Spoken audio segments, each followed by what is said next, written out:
All right, welcome back to another episode of The Ride. I'm Coach Q, and I had the honor of sitting with Coach Jim Stagnitta today. And while Coach Stagnitta needs no introduction, I'm going to attempt to do my best to give him one. After starting his career as an assistant at Penn under Tony Seaman, he went on to Washington and Lee for 12 seasons, compiling a 136-42 record. He followed that with a decade at Rutgers, where he earned USILA and ECAC Coach of the Year honors in 2003.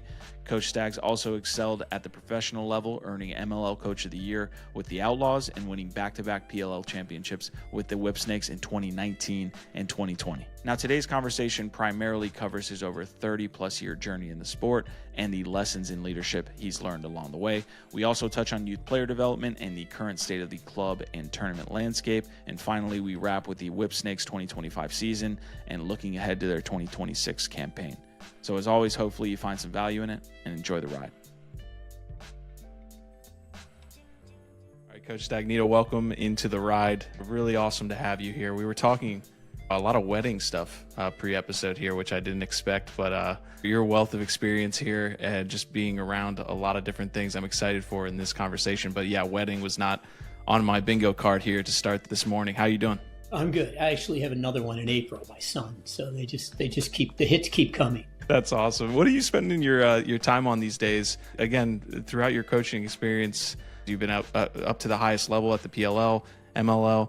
You've been, just at a lot of different colleges that we're going to touch on, and I want to get into that timeline. But what are you doing today? What does a day in the life of Coach Stagnitta look like? It looks like putting a lot of different puzzle pieces together. I've actually am in the process of pivoting in our leadership and culture business. We've been doing it for 10 years and pivoting away from the corporate focus more to high school and college player development. I mean, it's the stuff that I enjoy the most. We've worked with professional teams. We've worked at corporate, corporate's where the money is. But corporate's difficult. Like everything I do now, I want to make it an impact. I want to make a difference. And, in corporate, it can be difficult because there's just so many individuals coming together, that depending if it's not the right group, it's hard to kind of, get that team culture, idea to set and to be sustainable. And again, in a lot of the work I've done over the years, I just saw such a great void in non-physical skill and need for non-physical skill development in young people. So we're literally in the process of transitioning that. And there's always some PLL stuff that's going on every day between the GM hat and just in the players. I work with a number of different clubs still in kind of player and coach development. So it all kind of comes under the same umbrella.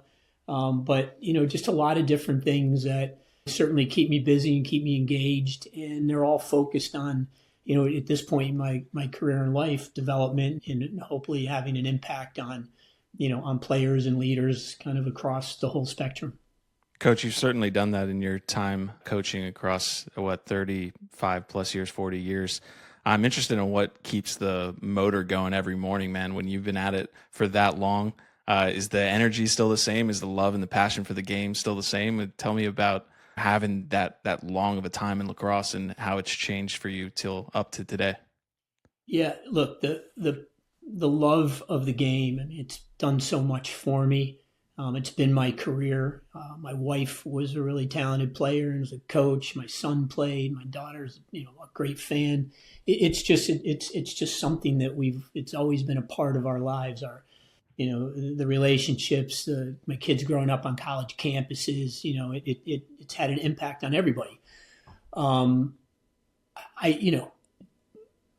don't have or go at it with the intensity that I did at one point.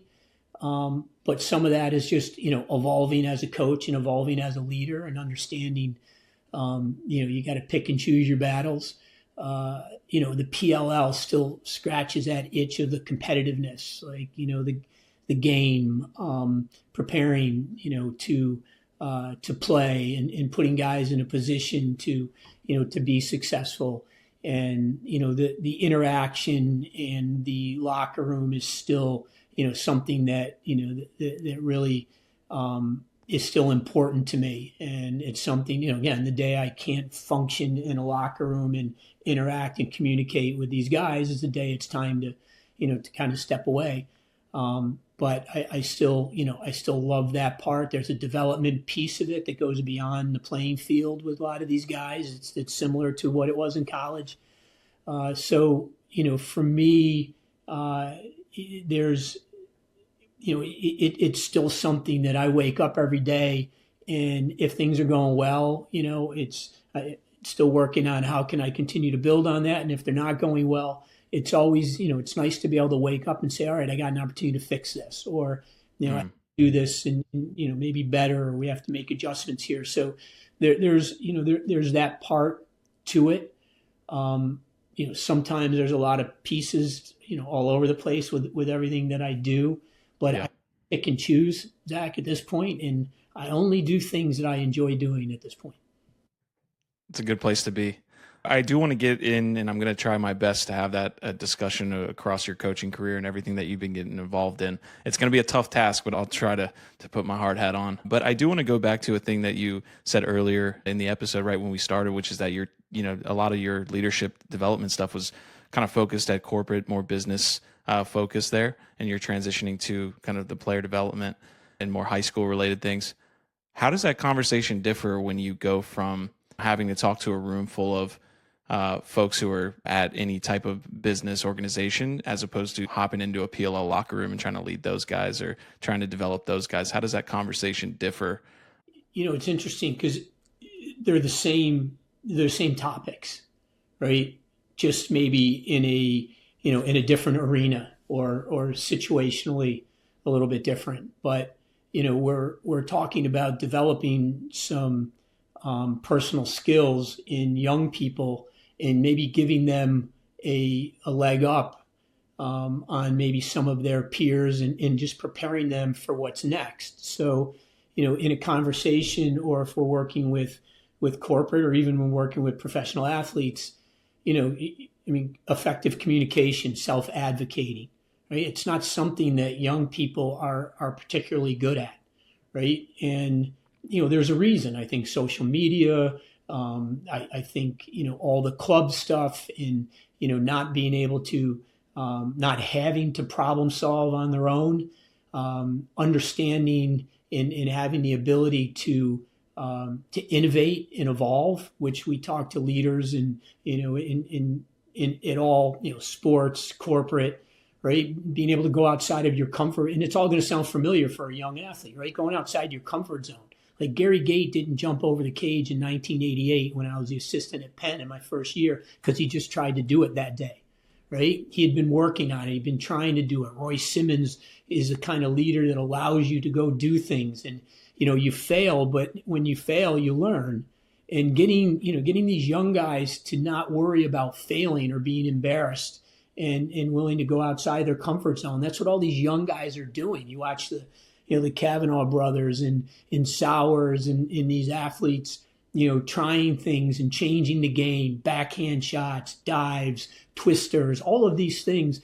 They don't just happen because these guys aren't afraid of failing and making mistakes, right? If you're not willing to make a mistake and you're not willing to fail, you're never going to get better, right? How do you evolve and grow? You're afraid to innovate. You're afraid to try things.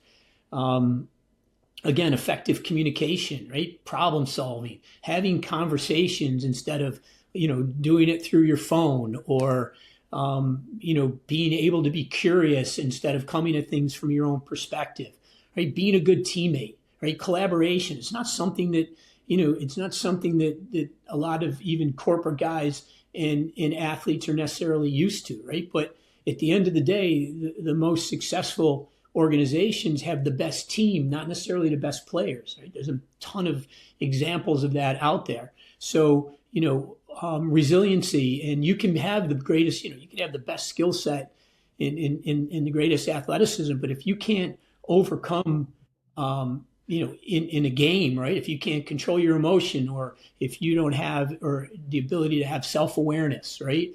or if you don't focus on the process to get you to the outcome and you just look to the outcome, you're never going to be fulfilled and you're never going to reach your full potential. And as I see this with young athletes in particular, and I see it with young leaders too, and coaches,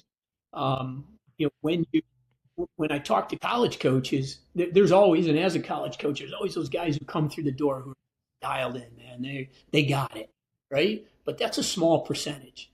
And if you can come through the door and you're prepared, whether you're going from junior high school to high school for the first time, right? You're going from JV to varsity, or you're going from high school to college, or even if you're transitioning from college to your professional, whether it's work or sport, each of those transitions, it's really helpful to have developed this, this skill set that's going to help you to make that transition a little more seamlessly. Mm. When I talk to college coaches, they certainly confirm all of what I'm seeing in my thoughts. And as I say to them, give me 3 things that you wish guys, possessed non-physical coming through the door. And, they're all the things that I'm focused on helping young athletes and young leaders to develop. Yeah, I know you touched on that throughout that answer, but what are those 3 things specifically that when coaches come to you and say, hey, the guys are struggling to kind of adapt to this level, whether that be on or off the field, what are those 3 things? One of them is kind of humility. Right? You go in each of those transitions, you go from the top of the heap down back to the bottom again, right? And being able to, being able to be coached, right? Being able to understand that these people around you have your best interest in mind, right? And when they're coaching you, it's not personal, right? This is an opportunity for you. This is something you have to embrace. There's resiliency, right? The ability to respond to the unknown. A lot of young kids are capability trained, right? Ability is a learned skill. It's stick work. It's running a play. It's PowerPoint, right?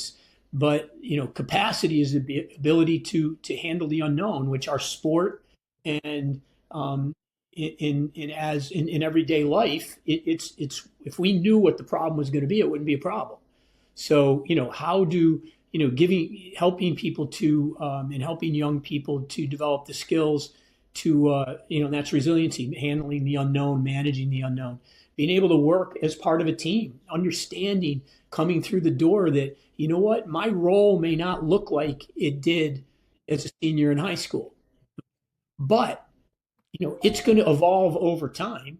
But right now, this is what's in the best interest of the team. This is what the team needs. This is what I'm willing to do, because I know if I do these things, okay, number one, at the end of the day, I can walk off the field and say, did I make the team better today? Yes. Okay. Number two, I become a good teammate. And number 3, it opens the door, right, for all the things that, it opens up opportunities going forward that I'm going to be given because I'm a good teammate. I'm doing the right things, and I'm willing to, I'm willing to grow and evolve in this position. And I think the last piece is, that effective communication, right? How can I talk to a coach? How can I communicate with a teammate as a leader, right? And that involves curiosity. Curiosity makes for non-confrontational conversation. Hey, help me understand how your action lines up with who we are and what we are as a team. Hey, coach, I noticed that this was my situation. What can I do to change this? Or, what are you seeing that I need to do differently? Instead of, going home to your parents saying, coach doesn't think I'm very good, or, we need to be able to, to solve our own problems and communicate effectively and self-advocate. And we have to be, and some of that comes from being allowed to fail and be uncomfortable too. Yeah, Coach, I love that you gave that curiosity answer. I had a conversation I was having with some coach in the area here. Actually, no, you know Mark Hargrave. You talked with him when you came down. You ran a practice here at Catholic High School, which I failed to mention at the beginning of the show, but that was an awesome experience having you guys come down from the Hunt School and you just be able to take the reins on a practice. But I love that you gave the curiosity answer, because Mark asked me one time, what are you looking for in a player when you see him for the first time? And, I gave I think the first time I gave the answer, I gave him like the traditional, like I'm looking for whether he has awareness, what's his work rate as far as effort, athleticism, all this stuff. And then I texted him and maybe a couple days later and I'm saying, you know what? I think it's just having a curious player, because if you have a curious player, they'll develop, they'll want to get better. And I just love that you gave that answer. Well, think about it this way. And again, we've worked with pro teams, we work with corporate, Fortune 500 companies, worked with coaches, teams. And when I tell them initially, one of maybe the most important trait that any leader or teammate can have is curiosity. Everybody, that's not something that pops in your mind. But, think about it this way. If you're not curious, all you do is go at things from your own perspective, right? It's only the information that you give yourself. You don't have any, you haven't done any research. You don't have any information. And when we go from our own perspective, we always go to the worst case scenario, right? If I room of parents and I ask them what could happen if your child pulls out of your driveway in the car to go somewhere, they're going to tell me the 4 bad things. They're going to get a ticket. They're going to get lost. They're going to get in an accident. They're not going to go where they said they were going to go. Those are all possibles. The problem is they're just going to go where they're supposed to go, right? Somebody cuts you off in your driving. Immediately you think, they're disrespectful. They don't care. They're not a good person. You see a player who is not performing to the level or putting out what you would expect of them. You start to make assumptions. They don't care. They're not dialed in. They're not in shape. It's not important to them. But when you ask them, like, hey, I notice that you're struggling here, you're going to find out. And I do this even with my kids now. I've evolved by doing this. I think my son does some of the stupidest things I've ever seen. But when I ask him why, okay, it makes a little bit more sense, right? And you can get a different perspective and you can learn. So, and again, it's non-confrontational. Like, hey, I'm curious about this action. How does, can you explain to me, and so it gives you perspective. And as a leader, that's really important as long as you're authentic in your curiosity. Yeah, that ability to have a non-confrontational conversation is so important when it comes to communication. I love that you brought that up.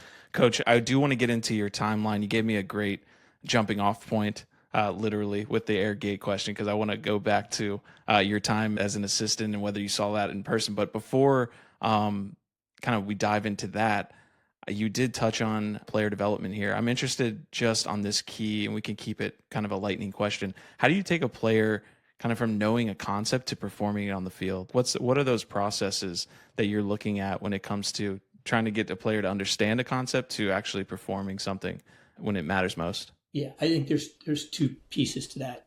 When I was a young coach, we just assumed everybody learned the same way, right? Everybody, you just go out and you tell them what they're supposed to do, you do it and you do it. But you learn over time that people learn 3 different ways, right? Some guys, you can just tell them they're special. They get it. They'll go do it. Some guys need to see it, right? They're visual learners. Some guys got to do it.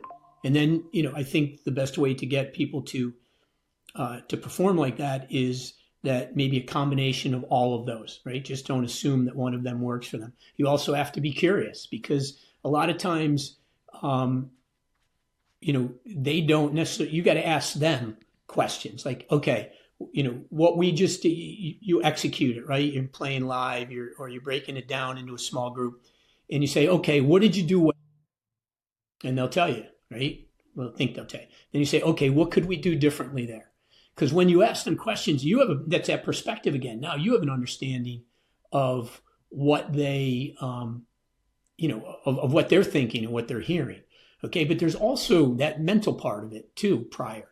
Like, if your players believe that you have their best interest in mind and you'll resource them to be successful, they'll do anything for you, and you can coach them hard. But you also have to give them that confidence, right? That belief.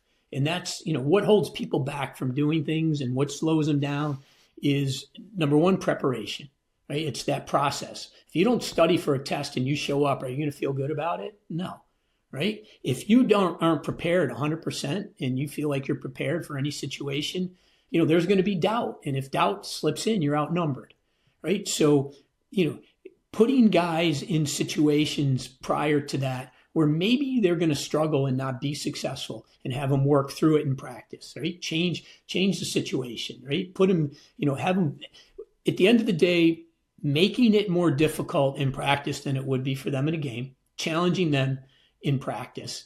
And then, instilling that faith in them that you can do this. I believe you, and that's how people overcome fear, right? Someone believes and inspires you to try something, and they're there with you. And, you say, look, I believe we can do this. I truly believe we can do this. And if we don't do it, right, we're going to evaluate it. We're going to go back and tweak the process.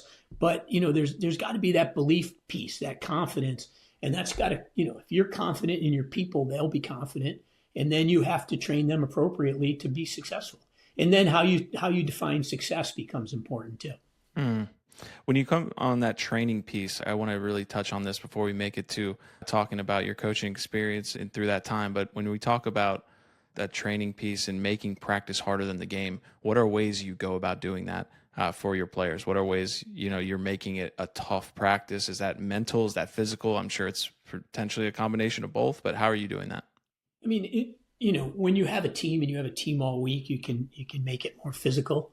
When you're coaching professional lacrosse, it's a combination of mental and physical, and you got to pick you got to pick the spots and the times to do it. But you put them in difficult situations, right? You put them in game situations where they're they're at a disadvantage, right? You're down with this amount of time left, and you need to, and there's something on the line there between them, right? You make things competitive. Guys, particularly at the highest level, want to compete. They want to compete with each other. You put them in situations. Sometimes, the numbers aren't in your favor. Maybe there's 7 defenders and 6 offensive guys, right? And they're doubling all over the place, and you're trying to handle the ball in a situation like that and be able to run your offense. Now, if you can run your offense in that situation, you're certainly going to be able to run your offense in a stressful possession, situation in a game. Even in drills, right? You break the game down into the smallest piece first. I think that's where a lot of inexperienced or young coaches, they put 6 guys out there and say, we're going to run offense. That's difficult. You break it down from individual skills to 1-on-1s, 2-on-2s, 3-on-3, 4-on-4, situational stuff, and then you put it all together. Trying to put guys in challenging and difficult situations. And by the way, when it's pouring rain out or it's snowing in January, you go out and practice, right? Now you got to be a little thoughtful about how you do it, but you show up on a Saturday and it's a muddy field, right? And you're out there in those, in that climate, in that situation, you want your guys to be prepared for that. And if you practice in it and you make it difficult and then you show up on Saturday and the weather's nice, it's a bonus. So, putting guys in uncomfortable situations and getting them to be able to respond to them, right? Because resiliency is the ability to be comfortable when you're uncomfortable. And the best of the best are able to just kind of, they settle in those situations. Yeah, when it comes to that player piece in coaching, maybe youth, and you mentioned, youth coaches kind of going straight to the 6-on-6. I'm kind of fascinated with how we go about breaking the game down into smaller components and like when to move on to the next step, right? When do you start to kind of layer concepts, and how do you go about doing that, moving from a 1v1 to a more team-based concept before the player, and maybe the player doesn't have it fully figured out. That's the thing you kind of have to deal with. But how do you kind of layer moving the game from smaller concepts into those larger concepts, even throughout, maybe even to the PLL guys? Well, if you understand the concepts, okay, you can play in any offensive set. Right? If you understand, you can go 3-on-3s in practice, and you can put them in 6-on-6, and as long as they understand the concepts, they're going to execute. Right? You dodge to score first. right? You don't dance, you don't back up, you catch the ball, you square, you attack your defender. That's, if you run inside to side, it's not offense, right? That's running in circles.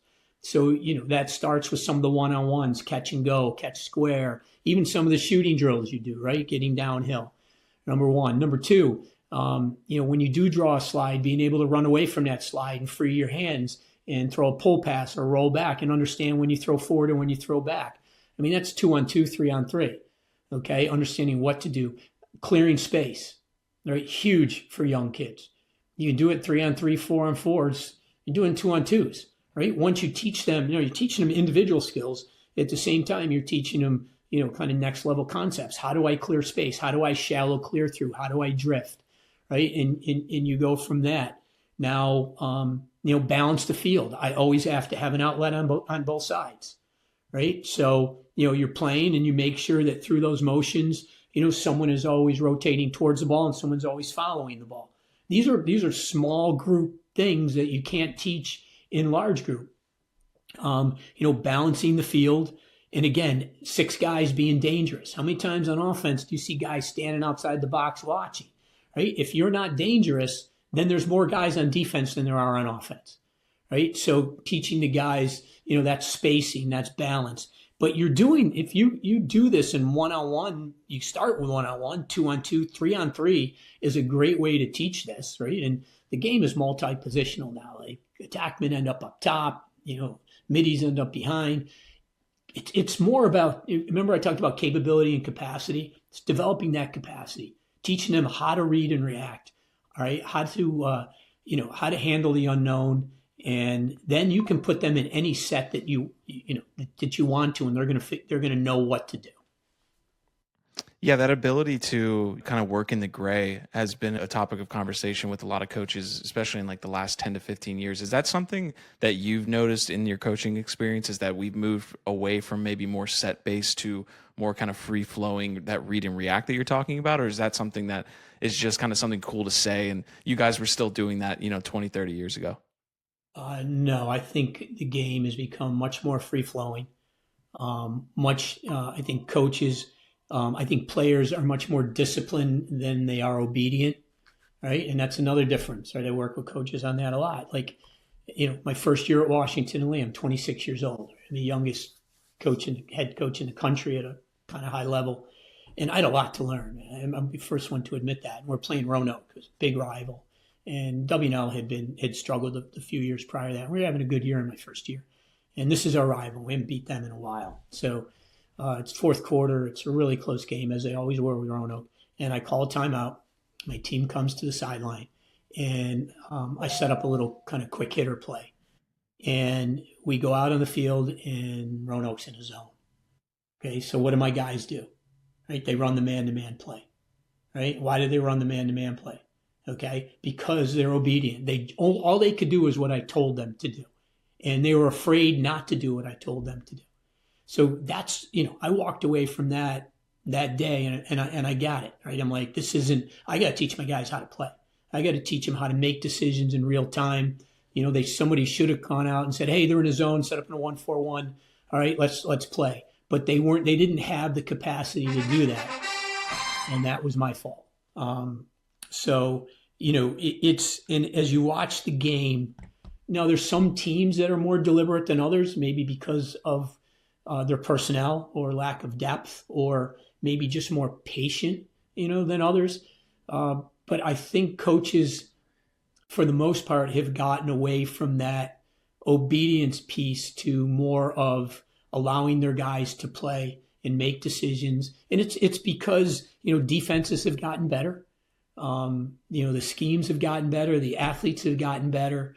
The off-ball play and the slide schemes have gotten better. So, and there's film, right? Everybody has an answer. Everybody knows what's going on. So, you probably are better served when, you're not predictable. 100%. I love that answer all the way through, Coach. I do want to get into this timeline piece. Well, you mentioned about 15 minutes ago that were you there when the official air gate happened? Is that what you're telling me? Yeah, it was my first. I went to Penn. Quick story. I went to Penn, got a degree in political science and psychology. from Syracuse. I moved to Albany. We played Army in the playoffs on a Saturday and moved to Albany on Monday. Played in the Albany Capital League, which the Lavelles ran, on a Tuesday. I was bartending and I was working for the New York State Assembly and studying for my law boards. Ended up coaching at Hudson Valley during that time for a year, with a year and a half with this guy, Tom Harrington, who was a legend in that area. I moved back to Syracuse for about a year and coached high school, and was preparing for my boards and working in my family's in the insurance industry. Back then, you had to type letters to send to colleges if you were interested in working. There's no internet, there's no phone. I type letters, right? So type a letter and send a resume. And Tony Seaman, my college coach at Penn, calls and says, look, I have a spot. I said, do you think you can get me in law school at Penn? He kind of giggled because probably no chance. He goes, yeah, I think we can do that, So I'm like, great. So I go to Penn. I live in a training room right across in Hollenbach Center.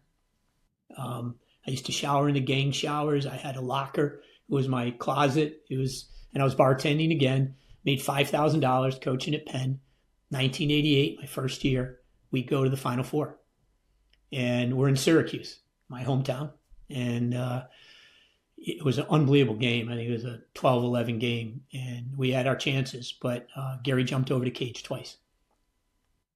The first time, I think we played zones. There wasn't a lot of pressure behind. And he came and jumped. And I'll never forget, it's the first time you could see TVs in the background, kind of at the dome, because it was a little more high-tech than the other place. And Tony Seaman looks at me and goes, Jesus, Jimmy, what the hell was that? I said, I think he jumped over the cage. He goes, you can't jump over the cage. It's illegal. Nobody jumped over the cage. And he turns around and he went crazy. To Gary's credit, he did it again later in the game, which was even more spectacular because he actually moved his stick around the goalie. But that was my first year coaching. I was at Penn for 2 years. We had 2 great seasons, and I was fortunate enough as a young kid to find an AD who was a great applicant pool at W&L, and some really established guys. But this guy who was at Dartmouth was a baseball coach and administrator, became the AD at W&L, and was a great mentor to me and hired me at the age of 26.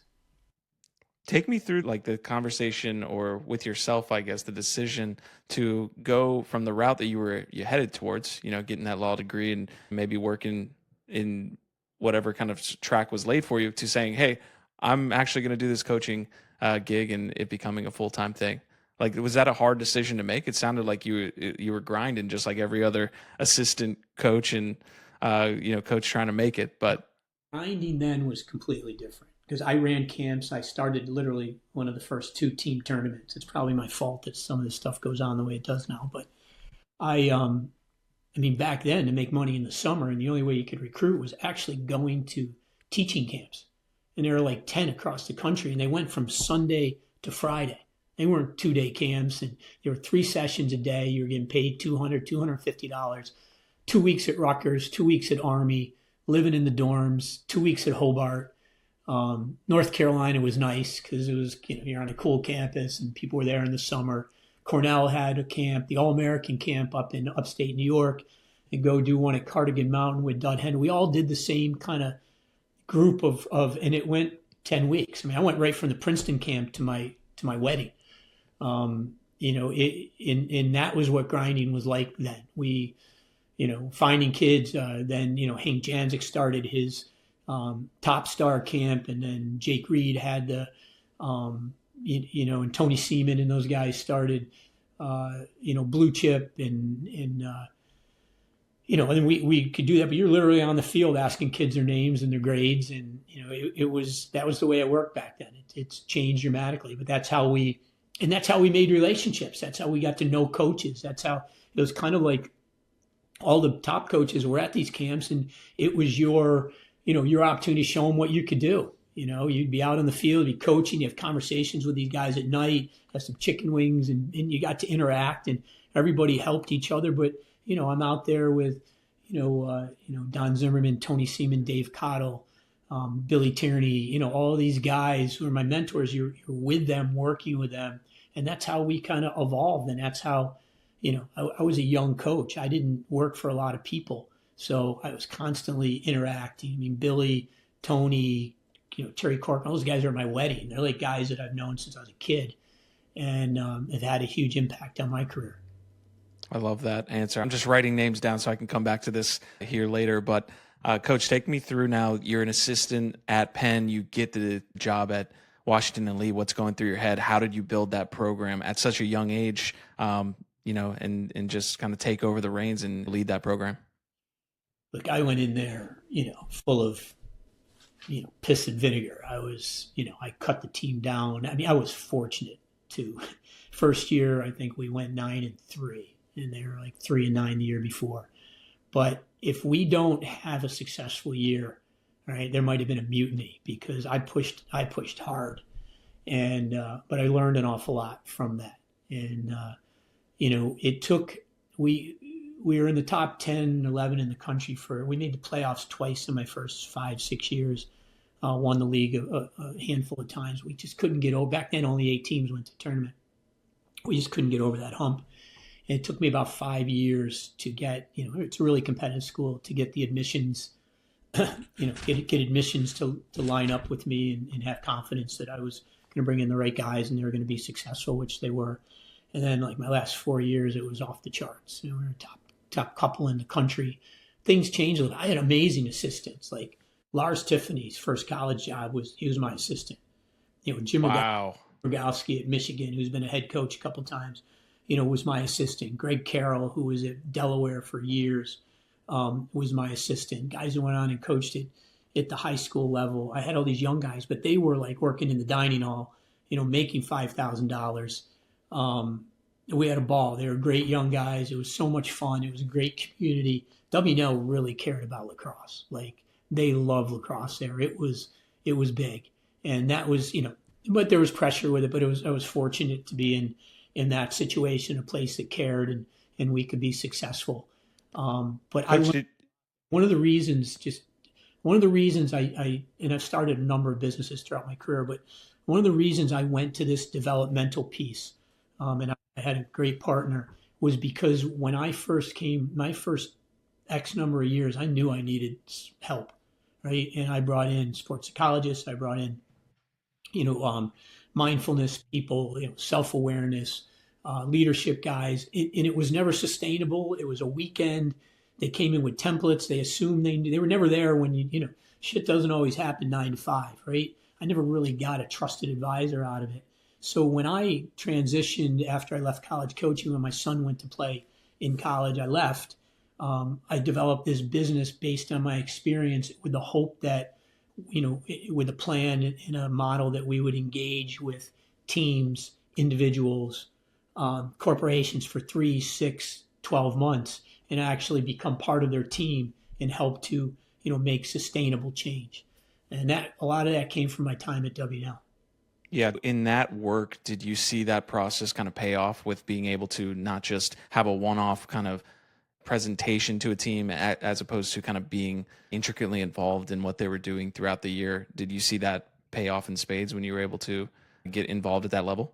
When we're able to get with a team for a period of time, even an individual for a period of time, or a smaller group of corporate, big group corporate, just too many different personalities and, and egos and all that kind of stuff, it's difficult to have, sustainable change. But when we are able to interact with a group over a significant period of time, some of them we've even been with a couple of years, you can see the difference.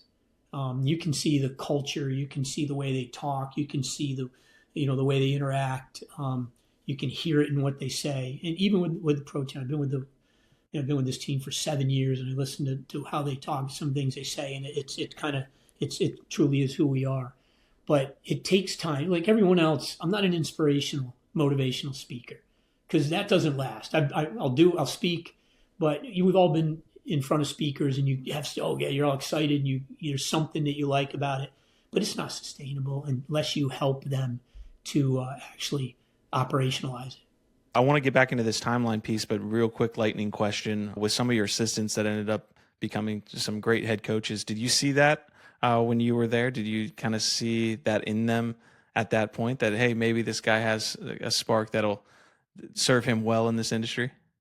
But Lars was just smart, and he was very creative. Um, and I knew Lars from Syracuse, and I coached, when he was playing at Brown. So, you could see, but he's also, I didn't go to Penn to be a lacrosse coach, right? And I don't think Lars went to Brown to be a lacrosse coach, but like him and Jamie Monroe, they're creative, they're thoughtful. He communicates really well. I think in some of those relationship ways, he was ahead of his time back then. We were still like in the little bit of the, kind of Bear Bryant area, and era, whereas Yep. Lars just had a different way of communicating and coaching and putting things out there. Jim Rogowski was a grinder. He was an attention to detail guy, doing the little things right, very organized. So those two guys, you could see that there was, there was going to be a bright future for them if that's the direction they chose to go in. Take me through your kind of last years at Washington and Lee. And I'm guessing you went from there to Rutgers. Is that the move? Yeah. Okay. Take me through that move, please, Coach. My junior, my second to last year at WNL, we were, I think, 14-1, and we lost to Salisbury in overtime at Salisbury in the semifinal, and had every opportunity to win that game. And it was, that was when I think everybody was like, okay, this is legit. So I come back the next year, and I think about this every single day. I had my whole team back, everybody. And we were 9-0. We had beaten Gettysburg, ended up being in the NCAA finals that year pretty handily. Franklin and Marshall, Washington College. We were number one in the country. And on a Wednesday, right after finals, we had trimesters. We go over the mountain and we play Hampton-Sydney, which is a good solid team. And it was just one of those days, a bunch of pipes. We ended up losing by a goal. That was the one year in the NCAA where there were no at-large bids. Every bid was automatic. So we knew then, it was the last regular season, last league game, that we weren't going to the NCAA tournament. We're number one in the country, one loss. And none of the games were close. I got 3 games, and this is my chance. I'm going to, you ever talk about being at the time, right? A little bit of absorbed in this. It's a chance to win a national championship. And for these kids who've been working for these 4 years. But I got 3 games left. I got Limestone, who's a Division II champs, one in the country. I got VMI, who's connected to our campus, and it's a major Division I, big game. And I think we had Randolph-Macon. And I got a team that is completely devastated. I mean, they don't want to finish. And look, and I'm feeling, to be perfectly candid, I'm feeling sorry for myself. Like, how's this? And, this is kind of where I first, you start to evolve, right? And my responsibility is to these guys. I've got to lead them in a way that it's okay to fail if you learn from it. If we tank the rest of the season, no one's going to learn from this. It's not going to change anything. It's not what we set out to do in the beginning. We set out to go 1 week at a time, play to the best of our ability. And, as I say all the time, if I judge success, and I think I've had I've had good years, bad years, but I've had a pretty successful career by most standards. But my winning percentage is like in the high 60s. Like, that's a D, right? So at the end of the day, if you judge it solely by wins and losses, it's not that, it's not that impressive. So I had to get these guys to come back and play, and I had to give them a reason to play, for a lot of reasons. And they did. And we won all 3 of those games. We ended up 17-1. We were number 2 in the country. And the whole world wanted to know why the number 2 team in the country wasn't in the NCAA tournament. The NCAA really had to take a good hard look at this, because it was not that there was even internet then, and people were still making enough noise. Maybe a little internet. And they changed the rules. Like, they went back to, like, this isn't right. Like, one day, one bad game, and you've taken an opportunity away from a really good team. And to this day, those guys are well into their, they're in their 50s now, a lot of them, late 40s, 50s. And I hear from them, and they're all really successful guys. And to a man, they'll say it was one of the things that one of the experiences that they draw on. it was a great, resiliency, overcoming, failure, judging success in a different way, all the things that, leadership things. And so that was my last year at WNL. And then I got the Rutgers. Yeah. Coach, I love that you bring in this story. That was an amazing teaching moment. And I think a lot of times coaches are kind of rewarded in weird ways where, the top team that has all of the top players and all of this stuff, they'll win and the coach will get coach of the year. And I often think about the coach that is just grinding to get to a 500 record that should have gotten the coach of the year. That never gets rewarded. But those moments where you hear about coaches and in the hard times being able to lead their team, I think is such an underrated thing, because anybody can captain a ship when it's calm waters. But when it's something like that you just mentioned, where just absolutely devastating, I don't know from a lacrosse perspective what could have been, more devastating. And to be able to lead them in that moment's a really awesome story. And shout out to the guys that finished as well. Like you just mentioned them, but they have to go out there and play those games. It was brutal. And again, it wasn't easy. It took, I didn't just, it's not like I just snapped my finger and I was ready to go. It took me, I had to, I had to figure out what made sense and what was in the best interest of the team and the players, because again, I was pretty distraught. Yeah. And, I could have blamed the NCAA. I could have done a lot of things, and but, at that point, and again, I think it really helped me in my development. And my wife's always been the one who kind of recenters me. And she's like, it's not you. It's, there's 35 other guys over there that are looking up and waiting for you to, to lead them. Take me through this Rutgers move. You got the call right after the season, and take me through that decision and then a little bit of that time with the Scarlet Knights there. Yeah, I mean, like everything else, right? It was a challenge. I had some opportunities that I had, WNL was a great job, right? It's not the kind, I could still be there, honestly. Gene McCabe was my assistant too, who's the head coach at WNL. And then went on to Hamilton and now has done a really great job there. So he was my assistant at one point when I left. WNL is Lexington's a small town, and my kids were getting older. There was that, we thought about moving to Charlottesville just for a better, more opportunity for them. I had always worked the Rutgers camps. I thought it was a sleeping giant. I thought it had, I knew a lot of the alums. I had a comfort level there. Kevin Corrigan's a close friend of mine. Gene Corrigan got involved and reached out to Bob Mulcahy, who was the AD. It was a late thing. Billy Durwell took a job at Loyola after 1 year there. So it was a little, there's some upheaval. And, I was offered the job. It was like November, so I missed fall. It was right after 9/11, honestly. So not that it was a lot easier, but the housing market was a little less than it would have normally been. Wasn't what it was in Lexington. But I knew that I was running camps in Texas, California. Matt Hogan was my partner in Texas, or in California. GW Mix, who was at Penn. And Franklin and Marshall, we did Texas together, and I had WNL camp. So I had been running kind of my own business type things. So I knew the Rutgers had a great camp situation. And so I figured that would offset the cost of living, moving. Lost a couple guys before I even got there. Sean Morris, who ended up leading UMass, I think, to the finals, left before I got there. A couple other players. So we were a little low on guys when I got there. And my first year, I think we went 3-10, 3-11. It's the first losing season I ever had. Year two, same guys, brought in some recruits. We went 11-3, and that was the year I got the Division I Coach of the Year, and we made the NCAA tournament.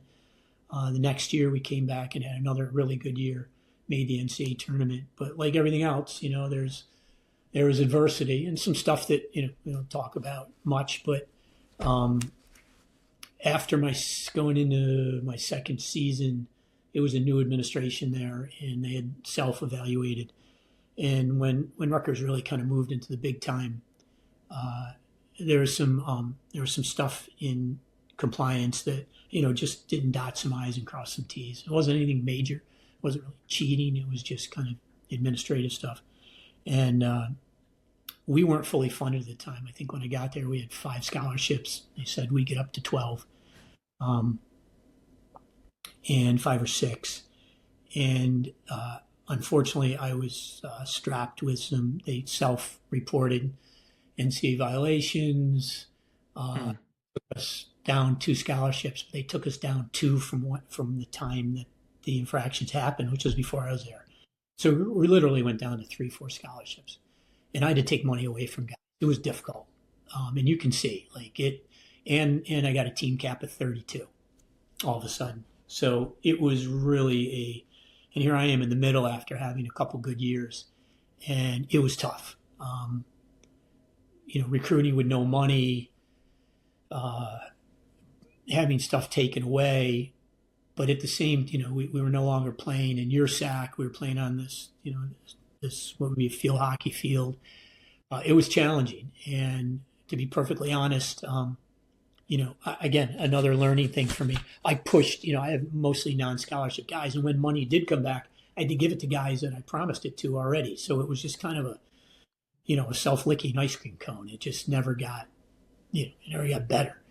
And it took a while. And, it ended up culminating with, we were competitive, but not good enough to get over the hump, losing a lot of close games. During those first couple, we were beating Syracuse in the Dome. Like there was, we were on our way. And I was pushing these guys really hard to do something that they weren't capable of doing. Right. And that was a lot about me. And, that's when, again, another concept that, is why I had to look back, because all I was doing was, again, asking for things from guys and pushing harder and working them harder, but they just weren't capable of doing the things that we did a couple of years prior. And, I had to reevaluate, like, why am I doing this? Like, why did I do this in the first place? And it's all the reasons we talked about, to help kids to develop, to help them evolve, to be in a, to help reach their potential, to be in a locker room, to be around young guys, to compete on Saturdays. And honestly, it got to the point where wins were just a relief and losses were physically painful. And it was tough on my family. And, then I just, I came to the realization my job is to do everything I can to make this the best experience I possibly can and define success differently. It sounds like you went from outcome-based to more process-based is what I'm hearing. Well, I didn't judge. I changed how I judge success. Right now, in the meantime, my guys are graduating. They weren't leaving. There was that stuff, but people don't care that much about that. And then Mr. Mulcahy, he stepped down. We had a new athletic director. I had 1 year with that. We certainly was not winning games. I was not. The money was just getting back. We were up around, I don't know, maybe 8 at that point. But again, I'm giving, robbing Peter to pay Paul. I was not going to turn my back on guys who came when I needed them. Right. I wasn't going to turn the team over. And I just, at the end of the day, I couldn't live with that. Like that wouldn't have, so, it was going to take a few more years, and it took a couple of years. Things changed with the Big Ten for them, and they've done a really great job when things came back. It's a great, it's a Big Ten school that plays Big Ten lacrosse. But and again, it was the first time for me. It was a legitimate failure, and I couldn't do what the new AD wanted and expected. He wanted his own person, and we parted ways. But during that time, I went from running these big camps. I was getting 325 kids a week for 2 weeks. Then I transitioned. I still ran the 1 week of camp, and I started the MVP tournaments. And there were only 2 or 3 tournaments in the whole country. I had 62 teams. I ended up going to 2 weeks. I was the first one that had all of the, all the teams had rosters, full rosters. I did a thing in town at night for all the club coaches. I had hospitality tents for the college coaches. It was amazing. I had lights at night. I had 12 fields. It was high end, parking people, police. I had every college coach in the country came because there wasn't much going on then. And I did that for a number of years and ended up selling that to NXT in about 2016. Mm. Coach, a quick side note here, because we're talking about tournaments. What's the end game with where we're at right now with all of this tournament and club scene? It's the topic of conversation always, feels like, but I'd love to know, just a quick lightning question here. Like, what's the end game? Where do we go from here? I look at it and I look at it from a different lens, right? I look at it from a developmental lens. I look at it in I'm seeing a little bit more of it. I think it's slowly tilting back towards development as compared to just putting guys out there to play. When I was in high school, I was a 3-sport athlete.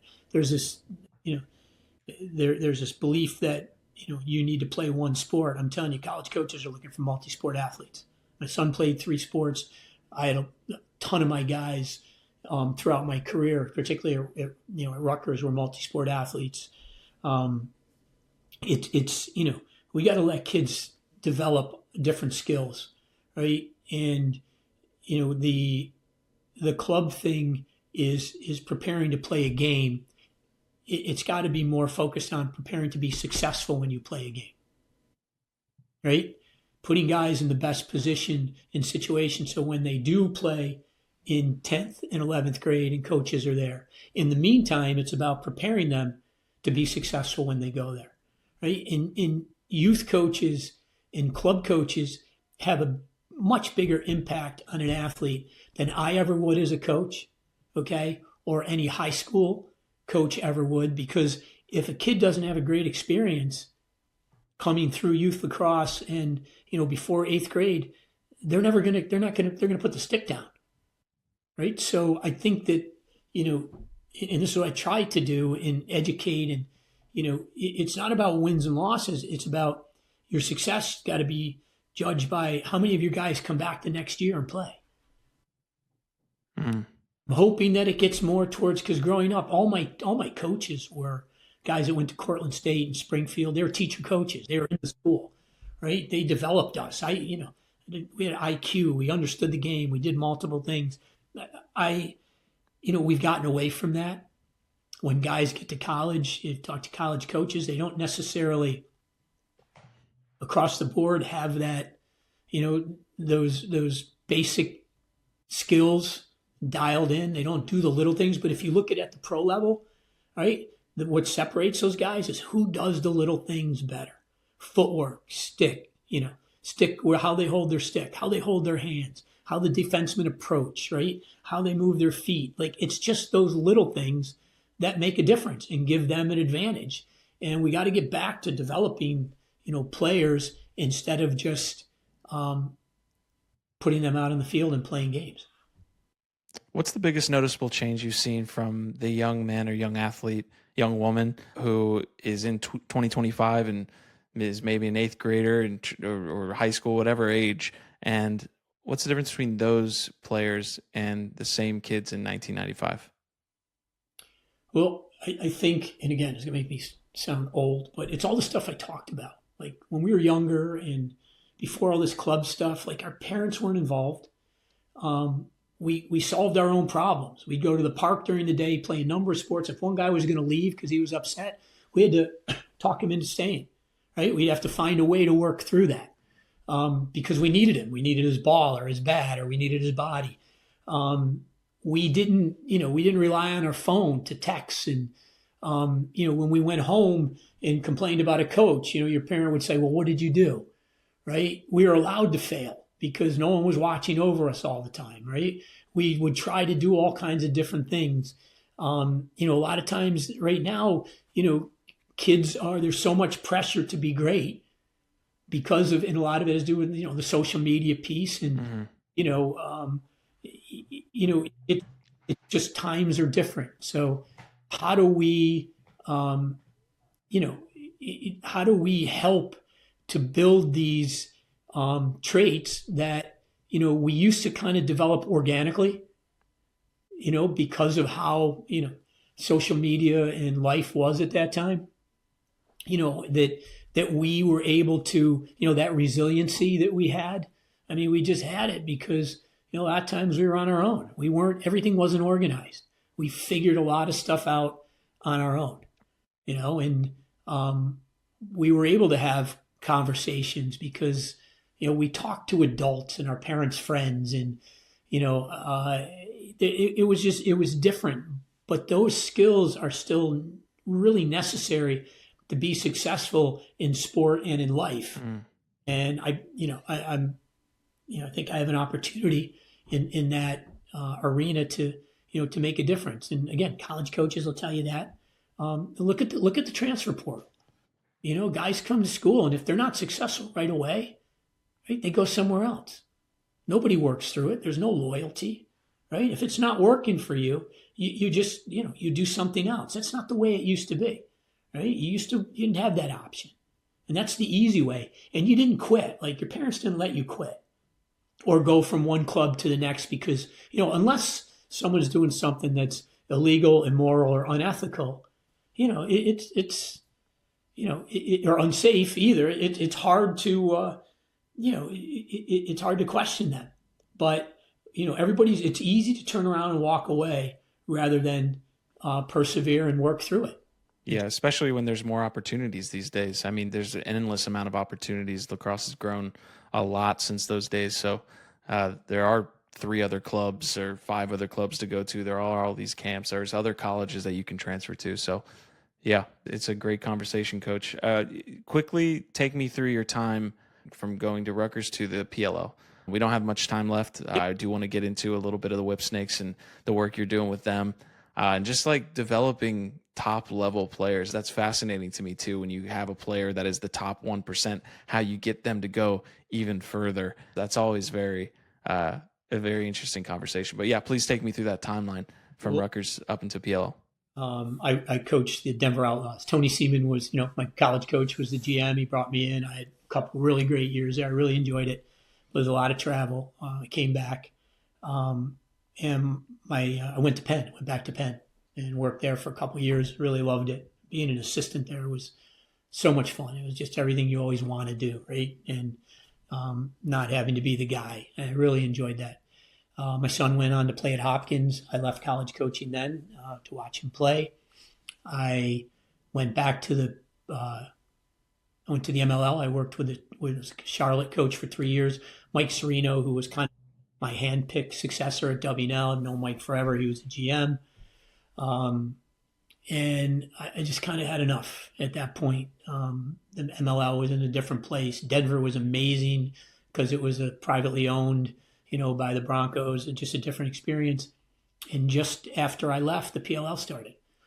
And, I was kind of done with pro coaching, but Paul reached out, and it was a great opportunity for me because it was a little bit more substantial. It was a little bit more like what I was used to in Denver. One of my former college assistants at WNL was the head of admissions at Hun, and the Hun school had really struggled in the prior couple of years. It was COVID. I was doing all my work through Zoom. I'm like, sure, I'll go and help you. And it was a 3-year gig. First year, there was about 15 guys on the team. It was really tough. Next 2 years, we won the counties, and it was such a great experience for me. Now I'm working with young kids again, and I'm actually doing all the things that I've been working with, with these, with the leadership piece. And, that was really great. But then, kind of left that. And to be honest, I'm going back. I traveled so much in the winter. I go down to Florida, and I traveled so much last winter. My wife's like, you got to settle this down a little bit. You're in Florida, but you're all over the place. So I'm going to coach at the Oxbridge School. It's like a 3-month job, right in the way. He'll coach in a t-shirt and shorts. Stan Ross was my assistant at Denver. He was a college coach. He's the AD there. So, I get to, again, it's right along the lines of stuff I want to do. They're very average right now. Get to kind of build up and hopefully, help these guys to get to the next level and be competitive with some of the top programs in the state. So I'm looking forward to doing that.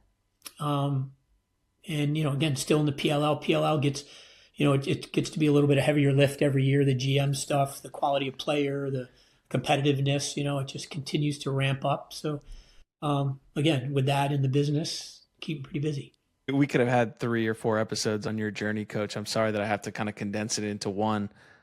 But let's talk really quickly before we end the episode on the Whipsnakes year. This past year, you guys started the year by bringing in Rob Pinnell. I'm interested in that move. What was kind of the impetus there?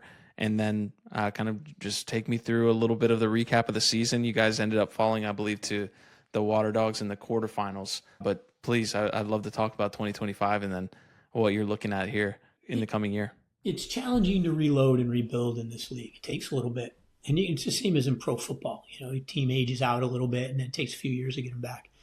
Obviously, our rosters turned over significantly in the last couple of years. 2 years ago, we got to the final, but some things happened. I mean, Tucker Dordovic, rookie of the year, one of our alphas, can't play anymore. Breaks his jaw and can't come back. We traded for Ryan Conrad, and 2 years ago he came in mid-year and just kind of took off, and we made it to the final. And but last year he was out with an injury. Brad Smith's been out for 2 years.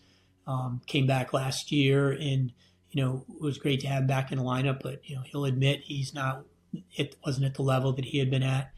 So and we have all these young guys, right? All these young guys. T.J. Malone and Adam Patras and Matt Brandow, who we traded for also. And some guys were their game was declining a little bit with age. Rob is always I felt like we needed a settling presence and a veteran presence and leadership down there. What I didn't anticipate was Rob came in and really just he didn't come in, he didn't barge, he didn't knock down the door, and he came in and he integrated himself, and it took him a little while. He was nervous.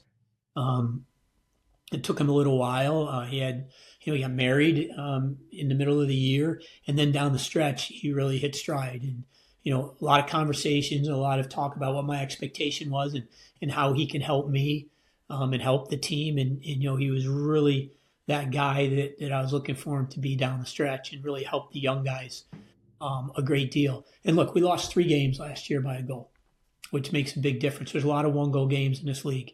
And when we were at our best and when we were dominant and the games were close at the end, we always won. There was never a doubt in our mind that we were going to win. And we've got to develop those guys in that confidence and that attitude, right? And that comes from preparation and process. And we're talking a lot this year in the off season about how to prepare to be successful and how to have that, kind of chip on your shoulder and belief and trust in each other. So at this level, it's a lot more about the mental side than it is the physical side in functioning as a team as compared to an individual. As talented as these guys are, the best team still wins at this level, not just the best players. So that's a big focus in the off season. We went through last year, and honestly, despite not getting to the final, I mean, we got to semi and had every opportunity to win that game. The year felt good. It felt like a success. It felt like we learned. It felt like we moved, made strides. It felt like our young guys started to figure it out. Everybody took accountability for, kind of where they were. And, we'll do some things here in the off season, hoping to get Ryan back, Ryan Conrad. Brad will certainly be better this year. We got to do a good job in the draft and getting some of those alphas that have a chip on their shoulder. And I think we'll be, it's such a competitive league, but I think we'll be right, there again. It's always, what I think I've always done well is I've always had higher expectations of my guys than they had of themselves. And I really push hard to get them there. And I talk to them about that. And that's, that holds true in pro lacrosse. These guys want to be coached. They want to believe that you're doing the stuff that they did for them so they can be successful. And they also, the mental piece of it's really important because these guys are men, they're fathers, they're businessmen. All of that goes hand in hand with them. So, at the end of the day, it's really, it's real coaching and it's real player and personal development. Coach, I want to be cognizant of your time. We're at an hour and 10 minutes, so 2 lightning questions. One is related to the conversation we're having. What do you think about the PLL product today? And is it improving, like on the ground floor of it, when you go to these kind of championship series or the games there and you see the fans and you see the event? Do you feel like it's headed in the right direction? And I want to see the PLL do well. I want to see this be a something our sport can point to when you talk about growing the game. So I'm super interested in the growth of it. Well, the level of play is amazing, right? And it keeps getting better. I mean, these young kids and what they can do and how they do it, they continue to change the game and continue to evolve. So the product itself is really something, I think. There are some real positive signs. I mean, we go some places, and it is a family game, and it's young kids, and it's families, and we go places, and it's the crowds, the kids, the players do such a great job of interacting and giving kids their time, signing autographs, and doing all these things. We go to some facilities, and they're sold out, and it's amazing, right? I think the league continues and the leadership continues to evaluate, what's the best time of year, how many games. We're playing 2 more games this year, so we're starting earlier. So I think they continue to, look at that aspect of it. And I think they will get it to a point in the near future where they can sell franchises. And I think once you sell a franchise and now there is one focus group on you, and they have a vested interest, I think that's when it'll take off again, one more time, in figuring out where the best spots are for that. Like California is amazing. Salt Lake City is a great facility. It's sold out. Like some of these, what you would consider to be emerging areas, Minnesota is, Minneapolis. Some of these places, Chicago was crazy last year, great. So I'd say 75% of it is really exciting, and you can see it there. If you judge it on the other, maybe 25%, you're going to say, this isn't taking off. But it is. A lot of it, you're just not seeing it. Okay, Coach. A lot of people are staying home and watching it on TV. It's a great product. Yeah. One thing I'm interested in, although I'll leave this for another podcast, I'm interested in the time of year that it's played. Like you see a lot of professional sports, they're played around the same time collegiately as they are professionally. I know that's a whole nother issue, and I'm a little over my skis with what I know here. But just for me, it's tough to have a full season of collegiate lacrosse and then, lock in for a whole nother professional season. That's just from a fan's perspective. That's how I feel. Yeah, they're moving much earlier this year, and think about it this way. How many colleges really draw large crowds in college lacrosse, right? So is there a possibility that the seasons could coincide? I think there is. That's pay grade way above mine.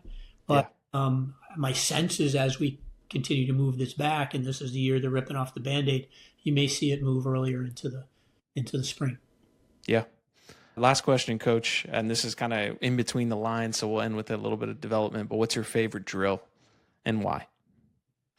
It's a little bit about like what I talked about, right? I like drills that are going to stress multiple aspects of the game, all right? So any drill that I can start in an unsettled situation or off a ground ball or a numbers drill that ends up going to an even number, right?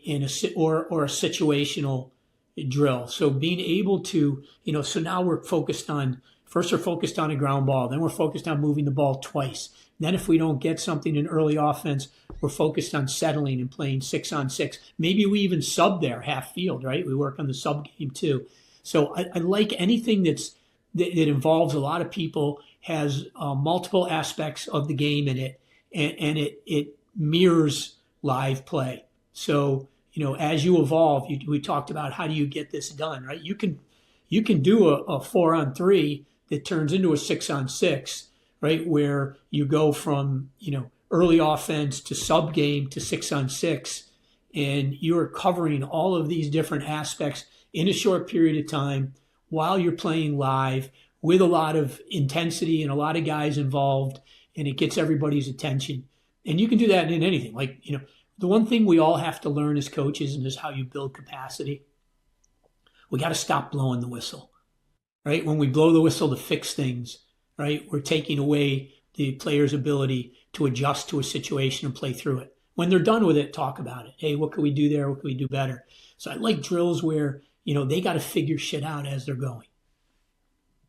I love that, Coach. I've been very cognizant of that with myself, talking through things as well, kind of letting it play out and then talking to the player afterwards. It's something I'm not great at as a defensive coach. I want to be yapping all the time during a possession, but especially during practice, being able to just let them play it out. And I really loved the idea of just taking a 4-on-3, although there are times, like you said, we should break it down into small-sided. If you're teaching that concept, just do a 4-on-3 and see if they've got it. But once they've mastered it, going from 4-on-3 to sub game to 6-on-6, it gets them thinking so much more. I really like that answer.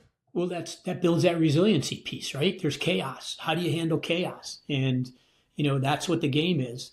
And at the end of the day, last thing I'll tell you, and that's where the curiosity comes in. And I think this is one of the things we need to work with our young people in our programming.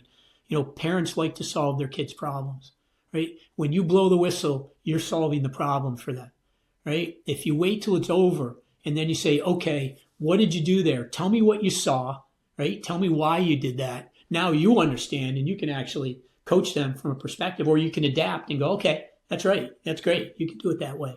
So, that curiosity piece and allowing them to solve their own problems amongst each other too is, that's a developmental piece. Let's not solve everybody's problems for them. I love that, Coach. This has been a great conversation. It's been an honor having you on. I'd love to have you on again next year. I'm really excited for the PLL season and everything you're doing just across the board in lacrosse. So, Coach, thanks again. Zach, I appreciate it. Thanks for having me.